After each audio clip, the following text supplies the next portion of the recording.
تو یہ چیز ہمیشہ یاد رہے کہ روڈ وہ عدالت ہے جہاں فوراً سزا ملتی ہے اور آپ کی خوشی جو ہے وہ غم میں بدل سکتی ہے۔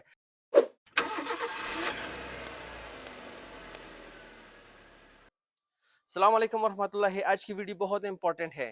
ہمیشہ یاد رہے کہ شادی بیاہ کے موقع پہ جب بھی آپ دلہن کے لیے گاڑی سجاتے ہیں تو آپ نے فرنٹ وینڈ سکرین، ونڈوز اور بیک سکرین پہ کوئی سجاوٹ نہیں کرنی۔ اس پہ کوئی پردہ وغیرہ نہیں ہونا چاہیے، جالیاں وغیرہ جو ہوتی ہیں اس پہ کوئی پول وغیرہ نہیں ہونی چاہیے، جس کی وجہ سے ڈرائیور کے لیے ایکسٹرا بلائنڈ سپاٹس بنے اور اس کی ویزیبلٹی خراب ہو اور اس کو ڈرائیو کرنے میں مشکل ہو۔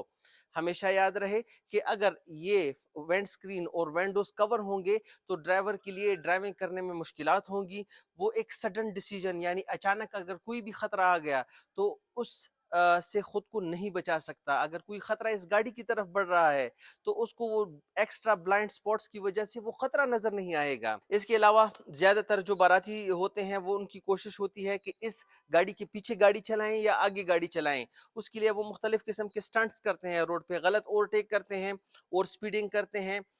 جو رائڈرز ہوتے ہیں، بائک ڈرائیورز، وہ مختلف قسم کے سٹنٹس روڈ پہ کر رہے ہوتے ہیں، مستیاں کر رہے ہوتے ہیں روڈ پہ، ہیزارڈ لائٹس لگا کے ساری بارات جو ہے وہ ڈرائیو کر رہی ہوتی ہے، یہ غلط ہے۔ ہارن بجانا، سب باراتی ہارن بجاتے ہیں روڈ پہ، یہ کرنا غلط ہے۔ اس طرح کی چیزیں آپ کائنڈلی روڈ پہ نہ کریں۔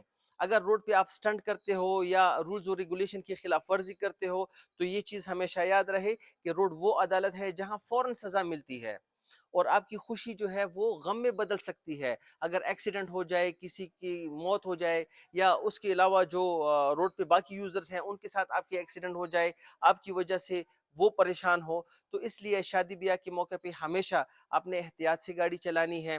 جو بزرگ ہیں ان کے لیے یہ نصیحت ہے کہ آپ اپنے جو ینگسٹرز ہیں بارات نکلنے سے پہلے ان کو اسپیشل نصیحت کریں کہ آپ احتیاط سے گاڑی چلائیں تاکہ آپ کی جو شادی بیاہ ہے یہ خوشی سے گزرے۔